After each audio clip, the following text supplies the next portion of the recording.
स्वागत है आप सभी लोगों का मेरे चैनल साइंस टू टेक्नोलॉजी में। मैं अनुपम विपुल आप सभी लोगों का स्वागत करता हूं आज के शो फ्यूचर फ्राइडे में। आज हम लोग बात करेंगे हाइड्रोजन फ्यूल के बारे में, जिसे कई बार कहा जाता है फ्यूल ऑफ द फ्यूचर। तो इसको समझने की कोशिश करते हैं। तो समझिए, हाइड्रोजन जो है वो पहला एलिमेंट है, यानी कि पीरियोडिक टेबल में वो पहले आता है और एक ही के साथ स्टार्ट होती है। उसकी मतलब सारा एलिमेंट इसके नीचे आता है। सारा एलिमेंट हैवी एलिमेंट है, जिसे न्यूक्लियर फिजन से या फ्यूजन से बनाया जाता है। मतलब स्टार्स में बात करो, इंसान नहीं बनाता है, स्टार्स बनाते हैं। तो हाइड्रोजन प्राइमर एलिमेंट है, यानी कि सब चीज़ इसी से खुलता है। तो ये पहला एलिमेंट है और ये बहुत ही रिएक्टिव एलिमेंट है। यानी कि जैसे कि सेकंड स्टेप में हम आएंगे, जैसे ही हीलियम में आप पहुंचेंगे, हीलियम नॉन रिएक्टिव होता है। वो लगभग किसी चीज़ के साथ बॉन्डिंग नहीं करता है। हाइड्रोजन एकदम उसका उल्टा है, वो लगभग सब चीज़ के साथ बॉन्डिंग कर जाता है। जैसे कि वो कार्बन के साथ बॉन्ड कर सकता है, इसके साथ ऑक्सीजन के साथ बॉन्ड कर सकता है। तो ये समझिए, और ऑक्सीजन के साथ ये बॉन्ड करता है तो काफ़ी इंटरेस्टिंग होता है। ये एक्सोथर्मिक रिएक्शन बनाता है, यानी कि ये एनर्जी बाहर देता है। बहुत सारी एनर्जी एब्जॉर्ब करती हैं और बहुत सारी चीज़ एनर्जी देती हैं। तो ये देने वाला करता है, एक्सोथर्मिक बाहर देता है जब ऑक्सीजन के साथ चलाया जाता है। और अगर आपके पास 1 किलोग्राम है, जैसे मान लीजिए ठीक है, मेरे पास 1 किलोग्राम हाइड्रोजन है वर्सेस मेरे पास 1 किलोग्राम पेट्रोल है, तो कौन सा सबसे ज़्यादा एनर्जी देगा? सीधा सीधा हाइड्रोजन देगा। मतलब सिंपल नॉर्मल केमिकल कंबशन में सिंपल तौर पे अगर बात किया जाए तो इससे ज़्यादा बम बम ताकत किसी में नहीं होता, काम है ही नहीं, मतलब किसी भी चीज़ में नहीं होता। तो हिसाब ये बनता है कि ठीक है, तो इसका साइड इफेक्ट क्या होगा? इतना बम बम एनर्जी दे रहा है तो इसका साइड इफेक्ट क्या होगा? बाय प्रोडक्ट क्या होगा? जैसे कि जब आप कार्बन जलाते हैं तो बाय प्रोडक्ट होता है कार्बन डाइऑक्साइड। तो इसका बाय प्रोडक्ट क्या होता है? इसका बाय प्रोडक्ट होता है पानी, यानी कि वाटर, यानी कि H2O, यानी कि हार्मलेस। तो ये इसका बहुत इंटरेस्टिंग होता है। और दूसरी बात, हाइड्रोजन काफ़ी रिएक्टिव होता है, तो इसीलिए कभी हमें खाली स्टेट में नहीं मिलेगा कि अच्छा यहाँ हाइड्रोजन है। वो हमेशा किसी के साथ बॉन्ड रहेगा। तो इसे हम इंसान बना सकते हैं पानी से। मतलब अगर आप स्कूल में थोड़ा सा भी एक्सपेरिमेंट किए होंगे तो इलेक्ट्रोलाइसिस का एक्सपेरिमेंट आपसे करवाया गया होगा कि पानी को मतलब स्प्लिट करके हाइड्रोजन और ऑक्सीजन अलग अलग किया जा सकता है।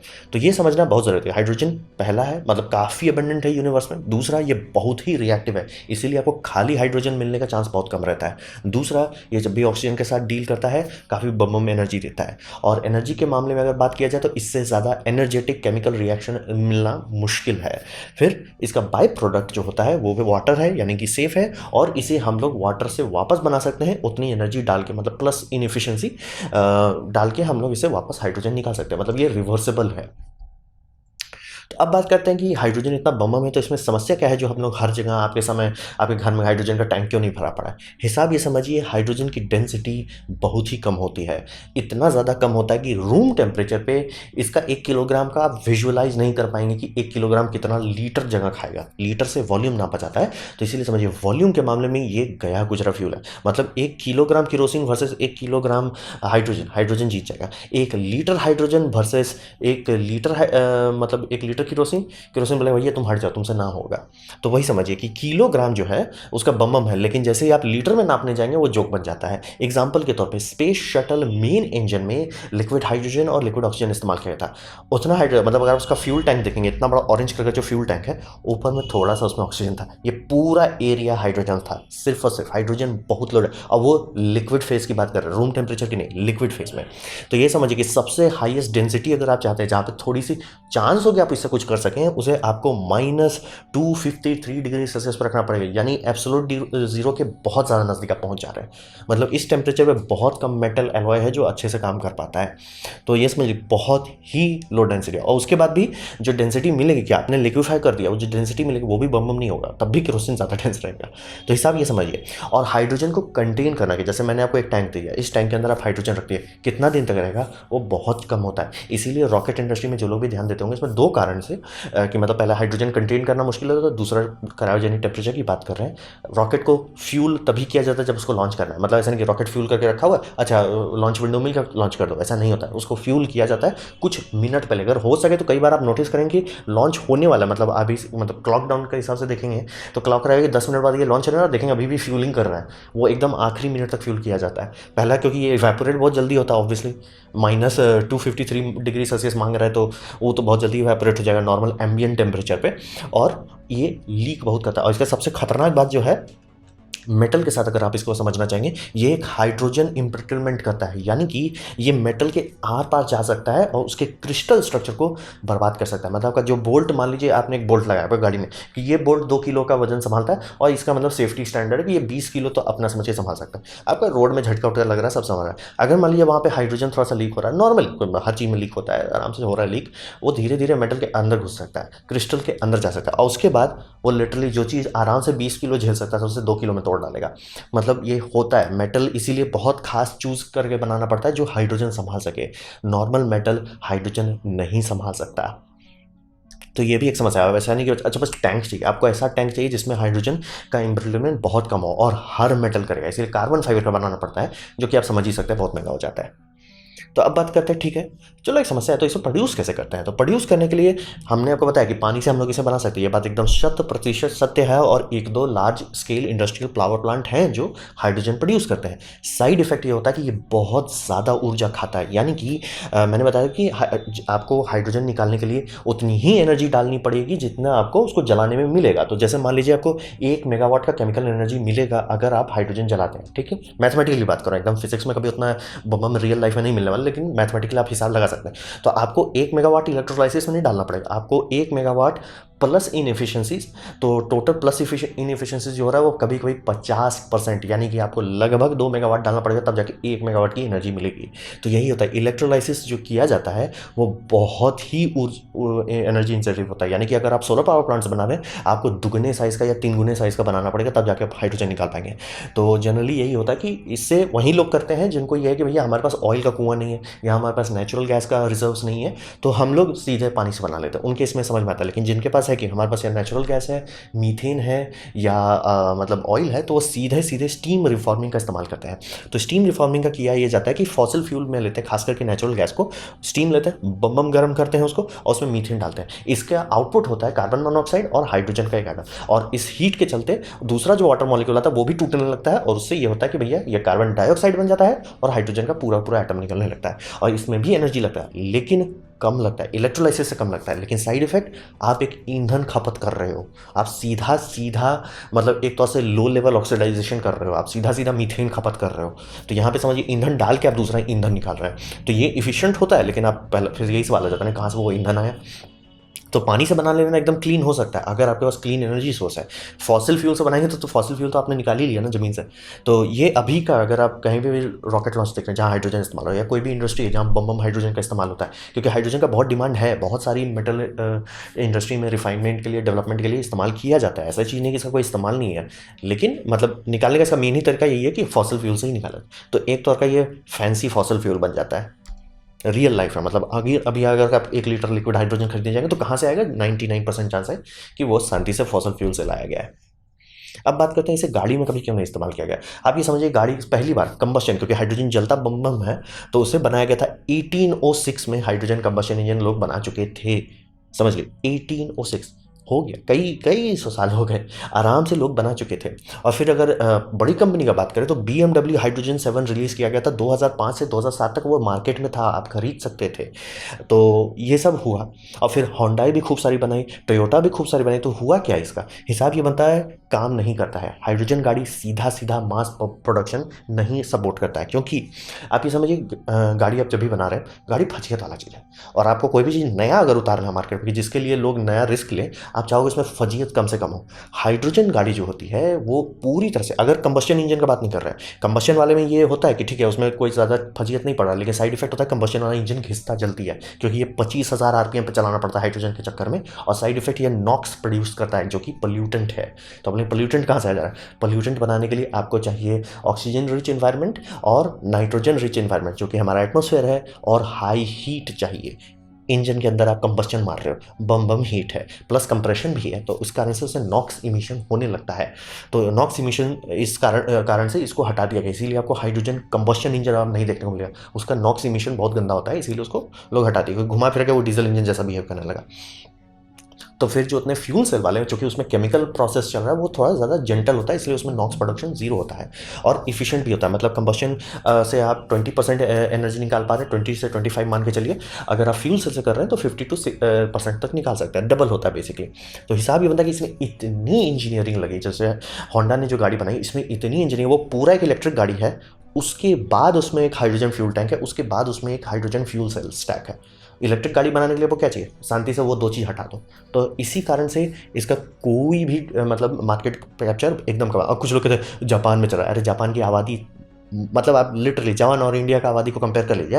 अरे वो तो छोड़िए, जापान और आप अमेरिका का आबादी कंपेयर करके देख लीजिए, जापान में कुछ भी चल सकता है, बहुत छोटी आबादी है। मतलब हम लोग को थोड़ा उतना समझ में नहीं कि जापान कितना छोटा आबादी वाला जगह है, तो वहाँ छोटे मार्केट में तो कुछ भी चल जाता है। तो हिसाब ये समझिए कि इसको बनाने के लिए हर चीज़ नया करना पड़ा, मेटलर्जी नहीं करनी पड़ेगी पूरी तरह से। मतलब सर एक गाड़ी बनाओ जो पेट्रोल गाड़ी से ज़्यादा कॉम्प्लेक्स हो, क्यों कोई करेगा। तो हिसाब यही बनता है कि ये ट्राई सब कंपनी ने किया, BMW से लेके ऑडी से लेके हर कंपनी हाथ पैर मारी इस पर, और हर कंपनी लटक के वहीं पहुंच जा रही है कि ये होगा ही नहीं, क्योंकि इसके लिए इंफ्रास्ट्रक्चर नया चाहिए। अब बात करते हैं इलेक्ट्रिक गाड़ी के लिए। इलेक्ट्रिक गाड़ी सिंपल है, क्योंकि हाइड्रोजन गाड़ी में आपको इलेक्ट्रिक गाड़ी बना नहीं है, तो शांति से एक्स्ट्रा कचरा हटाओ, बैटरी को बड़ा कर दो, और ये हो गया है, गाड़ी मिलने लगी। इलेक्ट्रिक गाड़ी अब आप बड़े शहर इंडिया में मिलेगा, आपको बैंगलोर में मिलेगा, आपको दिल्ली में मिलेगा, आपको मुंबई में मिलेगा। मैं लिख के दे सकता हूँ, आप लोग में से एटलीस्ट 5-6 लोग देख ही चुके होंगे, महिंद्रा का ईवो देख चुके होंगे, या दूसरा जो टाटा का नया नया रिलीज़ हो रहा है उसमें भी आप लोग को 1-2 तो देखने को मिल चुका होगा। तो समझिए वो गाड़ी खुल गई है। और फिर जो गधे जैसा जो बोल देते हैं कि मिनरल्स नहीं, उतना लिथियम नहीं है, ऐसा कभी नहीं होता है। वैसा तो उस हिसाब से हम लोग का तेल खत्म हो जाना चाहिए था 2015 के आसपास में। जैसे ही मिनरल की शॉर्टेज होती है उसका दाम बढ़ने लगता है, दाम जैसे बढ़ता है रिसर्च एंड डेवलपमेंट में खर्चा होने लगता है, रिसर्च एंड डेवलपमेंट में खर्चा होता है, उसके बाद पता चलता है अरे यहाँ भी तो था लिथियम, हम लोग निकालना नहीं जानते थे। जो कि अभी हुआ, अभी लिटरली बैटरी डे जो टेस्ला अनाउंस किया था उसमें सिर्फ यही बात था कि उनको पता था कि यहाँ माइन है, निकालना प्रॉफिटेबल नहीं था। जैसे ही दाम बढ़ा निकालना प्रॉफिटेबल हो गया, बम बम, कोई टेंशन नहीं, अमेरिका का पूरा व्यवस्था किया। और दूसरा, जैसे ही निकालने का स्पीड बढ़ जाता है और दाम अगर मान लीजिए तब भी बढ़ता रहा है, तो रिसाइकलिंग करना एफिशिएंट हो जाता है, मतलब फाइनेंशियली, तो लोग वही करने लगते हैं। और आप सोचिए ना, हम लोग 150 साल से लेड एसिड बैटरी बना रहे, कभी आप सुने कि भैया बैटरी खत्म हो जाएगा? तो वो लॉजिक कभी नहीं कि ये लिथियम की कमी पड़ने वाली, ऐसा नहीं होने वाला। वो उसका सारी समस्या का वो सिर्फ मार्केट समझने वाला बात था कि मार्केट का जैसी ज़रूरत पड़ेगा समस्या सॉल्व हो जाए। जैसे कि ऑयल के कुएं सूखने लगे, तब क्या करें, तब क्या करें, फ्रैकिंग करके ज़मीन से निकालने लगे। तो वैसे ही समझिए गाड़ी के मामले में हाइड्रोजन गाड़ी एकदम 100% फ्लॉप हो चुका है। कंपनी पैसा डालते रहेगी और उसमें $1 बिलियन अगर इन्वेस्ट कर दिया तो ऑब्वियसली उसको कोशिश करेगी कि पकड़ ले, लेकिन इलेक्ट्रिक के कंपेयर में डिस्कशन ही नहीं है। रेंज का कोई मतलब नहीं था, और प्लस दोनों का रेंज सेम ही होता है। अब बात करते हैं पावर स्टोरेज के मामले में। कई बार कहेंगे जैसे कि कई सारे यूरोपियन यूनियन में छोटे आइलैंड नेशंस हैं, वो आइलैंड नेशन है कि इनका ये फायदा होता है कि ये लॉन्ग टर्म पावर स्टोरेज देता है कि आप हाइड्रोजन को अगर मान लीजिए टंकी में रख लिए, वो तो आप रख सकते हो ना, कितना जितना टाइम तक रखना चाहें रख सकते हैं, लीकिंग को हटा दें अगर बात करते हैं, बहुत लंबा समय तक रख सकते हैं। तो हिसाब ये बनता है कि यहाँ पे अगर आप पावर स्टोरेज के तौर पे बात करें, इनएफिशिएंसी बहुत ज़्यादा होती है। यानी कि अगर आप 1 मेगावाट की एनर्जी को स्टोर कर रहे हैं, आपको 1 मेगावाट नहीं मिलेगा, वो तो बैटरी में भी नहीं मिलेगा। 1 मेगावाट आपको लिटरली उससे 30% लेस मिलेगा, और वो मैंने सिर्फ एक डायरेक्शन बताया। प्रैक्टिकली स्पीकिंग अगर आप बहुत खुशकिस्मत रहे तो आपको 25 to 30% मिलेगा, यानी कि आपका मेगावाट पे मेगावाट बिजली बर्बाद हो जाएगा इस प्रोसेस में करने में। तो इसलिए छोटे स्केल में, जैसे ये एल्युमिनियम एयर बैटरी में भी मैंने डिटेल वीडियो बनाया था इसी बात पे, और किसी को समझे में नहीं आता कि इफिशिएंसी का क्या मतलब होता है। इफिशिएंसी का मतलब होता है कि उसको चार्ज करने में और चार्ज निकालने में कितना एनर्जी आपका स्वाहा हो जाएगा। हर बैटरी में थोड़ा सा स्वाहा होता है, बैटरी में लेकिन सिर्फ थोड़ा स्वाहा होता है। ये करना कि ठीक है, हमने पानी लिया, पानी को स्प्लिट किया, आप सोचिए आप एनर्जी लिए इलेक्ट्रिकल से आपने एक केमिकल एनर्जी बनाया, इलेक्ट्रोकेमिकल नहीं, आप पूरी तरह से केमिकल में बदल डाले, स्टेप बहुत बड़ा था, एनर्जी लॉस बहुत हुआ। अब उसको आप स्टोर करेंगे हाइड्रोजन को, प्लस हाइड्रोजन को ऐसे खुला स्टोर नहीं किया जा सकता, तो हाइड्रोजन को आप लेंगे, उसको कंप्रेस करेंगे, उसको ठंडा करेंगे। तो भले आप उसको लिक्विफाई ना करें, लेकिन कंप्रेस और ठंडा तो दोनों करना ही पड़ेगा। तो उसमें आपने एनर्जी डाली, फिर उसके बाद उसे वापस आप फ्यूल सेल में डालेंगे, जब वो ऑक्सीजन एटमॉस्फेयर से लेगा, रिएक्ट करेगा, फिर देगा, उसमें भी हीट आउटपुट होगा। 100% वो इलेक्ट्रिकल आउटपुट नहीं होता, थोड़ा सा हीट आउटपुट होता है। तो टोटल इतने सारे स्टेप्स चेंज करने के बाद हकीकत ये आता है कि आपको कई 100 मेगावाट डालेंगे तो 60-70 मेगावाट मिल जाएगा।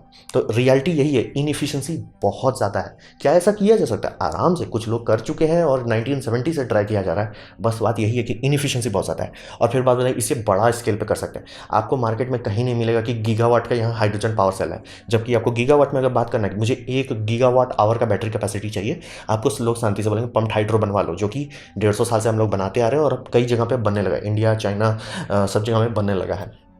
और दूसरा नॉर्मल लिथियम आयन सेल है, जैसे हमारे छोटे गाँवों के बारे में बात करें, वो तो 95% इफिशिएंसी रखता है, यानी कि आपको उससे डबल टू ट्रिपल साइज़ का वो सोलर फार्म नहीं लगाना पड़ेगा, कोई डबल ट्रिपल साइज़ का विंड फार्म नहीं लगाना पड़ेगा। ये डेटा हर कोई मिस कर जाता है, इसीलिए इफिशिएंसी मायने रखती है, क्योंकि बिजली आपके पास अनंत नहीं है, अनंत होता तो आपको इसकी ज़रूरत ही नहीं पड़ती। तो हिसाब वही बन जाता है कि पहले इफिशिएंसी पे ध्यान दें। अगर इफिशिएंसी खराब है, अच्छी अच्छी टेक्नोलॉजी बस बंद हो जाती है उसके चक्कर में, तो भैया इफिशिएंट ही नहीं तो करेंगे क्या। तो पावर स्टोरेज में भी इसका कोई उतना अच्छा स्कोप नहीं है। तो अब तो मैं बोल रहा हूँ इसका कोई स्कोप ही नहीं है, तो क्या ऐसा है मतलब इसका एकदम यूजलेस? नहीं, एक फील्ड में इसका बम स्कोप है, वो है शिपिंग की दुनिया। आप ये समझिए कि ये इंडस्ट्री यानी कि शिपिंग इंडस्ट्री, कंटेनर शिप की इंडस्ट्री जो है, जिसपे हमारी पूरी दुनिया चल रही है, ये इसका पूरा इस्तेमाल कर सकती है बिना साइड इफेक्ट के। ऐसा क्यों? समझिए कि लिक्विड हाइड्रोजन सबसे बेस्ट होता है एनर्जी के मामले में। मतलब ऑब्वियसली रॉकेट इंजन चला रहे हैं तो वो बम है, उसमें कोई डाउट नहीं, लेकिन उसको हैंडल करना बच्चों को खेल नहीं। आप नॉर्मल पेट्रोल पंप में आप लिक्विड हाइड्रोजन नहीं रख सकते, वो नहीं होने वाला। कंप्रेस्ड भी काफ़ी खतरनाक होता है। तो कौन लोग हैं जो इसको डेली उनका काम है इस तरह के फ्यूल को हैंडल करना? एलएनजी शिप करने वाले, यानी शिपिंग इंडस्ट्री में पूरा डिपार्टमेंट है जो इसके पास ट्रेनिंग है, एक्सपीरियंस है, नॉलेज है, टूलिंग है, यानी कि मतलब उनको नया औजार खरीदने की जरूरत नहीं पड़ेगी, जो उस लेवल के टेम्परेचर को हैंडल कर सकते हैं। एलएनजी मतलब ऑब्वियसली वो लिक्विड हाइड्रोजन ठंडा नहीं होता, लेकिन क्रायोजेनिक होता है, -150 के आसपास रहता है। तो इस इंडस्ट्री के पास ट्रेनिंग है कि मतलब ये अगर बोलेंगे इसे क्रायोजेनिक के तौर पे हैंडल करना, उनको लाइक हम समझ गए ये मैनुअल निकालो, ये शिप में ये करना होता है, काम हो जाएगा। तो पहले तो वो फायदा हो गया, ये लोग एक्चुअली प्रोफेशनल हैंडल कर सकते हैं। दूसरा, शिपिंग इंडस्ट्री के पास जो एलएनजी का एक्सपीरियंस होता है, दूसरा फायदा होता है कि ये लोग कुछ टैंक बनाने का नॉलेज चाहिए। टैंक आप स्फेरिकल बना चाहो, स्फेरिकल टैंक किसी और चीज़ में नहीं हटेगा, ना प्लेन में उसे हटा सकते हैं, ना आप उसे ट्रेन में हटा सकते हैं, ना गाड़ी में हटा सकते हैं, ना ट्रक में हटा सकते हैं। शिपिंग कंटेनर में जगह बम होता है, जगह की कमी नहीं है, आराम से। काफ़ी लोगों का अर्ली डिज़ाइन जो आया है उसमें तो क्रूज शिप में डाल रहे हैं, तब भी जगह बचा हुआ है। मतलब लिक्विड हाइड्रोजन केस में जगह आपको बम चाहिए, शिप के पास बहुत ज़्यादा जगह होता है। शिप को कई बार ऐसा रखा जाता है कि हैवी बनाना होता है, ताकि वो मतलब उसका सी लाइन से थोड़ा नीचे रहे, बहुत ज़्यादा बोयेंसी नहीं रखना चाहते हैं। तो उस केसेस में अगर आप बोलोगे यहाँ फ्यूल टैंक ही आपका बड़ा हो जाएगा, तो बोलेगा एक्स्ट्रा कोई टेंशन नहीं है। और ह्यूज टैंक्स का जो मैनेजमेंट का फायदा हो जाता है, उससे ये होता है कि फ्यूल सेल लगा सकते हैं। और सारी जितनी कंटेनरशिप अभी मार्केट में सब सीधे इलेक्ट्रिक पे ही चलते हैं। जैसे कि आपका डीजल इंजन जो होता है इलेक्ट्रिक पे चलता है, वो डीजल इंजन है, जनरेटर चलाता है, जनरेटर से इंडक्शन मोटर चलता है जो आपको ट्रेन को खींचता है। यहाँ पे भी वैसा ही हो रहा है कि आपका फ्यूल से इलेक्ट्रिसिटी जनरेट करेगा, वो जाएगा मोटर में, मोटर प्रोपेलर चलाएगा। ये अभी हो रहा है, मोटर से ही सारे प्रोपेलर चल रहे हैं। तो इसलिए कन्वर्शन भी सिर्फ 50% का होगा कि भैया हैवी ऑयल के जो इंजन आते हैं वो बहुत पोल्यूटिंग होते हैं। पोल्यूटिंग इसमें कार्बन डाइऑक्साइड प्रोड्यूस करते हैं, उस मामले में वो एक्चुअली कम प्रोड्यूस करते हैं पर टन। अगर आप देखना चाहें, वो प्रोड्यूस इसलिए करते हैं, हैवी ऑयल होने के चलते वो सुटी आउटपुट देते हैं, यानी कि उसमें नॉक्स इमिशन बम होता है, सल्फर इमिशन अपना समझ के होता है। हैवी फ्यूल ऑयल इस मामले में बहुत गंदा है, मतलब one of the most polluting fuel है। तो अगर हाइड्रोजन को ईंधन के तौर पे इस्तेमाल करना है, कोई अगर मार्केट है जिसको अच्छे से इस्तेमाल कर पाए, सबसे बम है यही शिपिंग इंडस्ट्री। एयरलाइन इंडस्ट्री में सबसे बेस्ट ऑप्शन है जेट फ्यूल बनाना है तो एलजी बायोफ्यूल से बनाया जा सकता है, सबसे बेस्ट वो ऑप्शन उसके लिए है। रोड के लिए इलेक्ट्रिक गाड़ी सक्सेसफुल हो चुकी है, आने लगी है। और वो जो मिनरल्स कम पड़ जाएंगे, ये पड़ जाएंगे, वो सब पता नहीं, हिस्ट्री पढ़ो यार। तो समस्या उधर नहीं है, वो गाड़ी भी समझ, लेकिन हाइड्रोजन ही इस मार्केट को अच्छे से संभाल सकता है, क्योंकि इसमें इतना खपत होता है कि अगर आप बोलोगे भैया एलजी बायोफ्यूल, भाई मतलब 100-150 प्लेन का तेल ही अकेले खा जाएगा। हाइड्रोजन आप आराम से बनाइए, बिजली से आराम से चलाइए इसको। इनिफिशिएंट तब भी होगा, लेकिन क्योंकि ये पोल्यूटिंग है, ऐसा नहीं कि सिर्फ कार्बन डाइऑक्साइड देता है, कार्बन डाइऑक्साइड के बारे में कोई ध्यान नहीं देता, लेकिन ये जो कार्बन मोनोऑक्साइड प्रोड्यूस करता है, ये जो सल्फर ऑक्साइड्स प्रोड्यूस करते हैं, जो नॉक्स प्रोड्यूस करते हैं, लिटरली वो आपको मतलब शिपिंग कंटेनर वाला एरिया में अगर आप रहेंगे, आपको पता चलने लगे, थोड़ा सा हवा डर्टी टाइप फील होने लगता है, क्योंकि वो एक्चुअली बहुत पोल्यूटिंग होता है, तो उसको लोग ज़रूर हटाना चाहते हैं।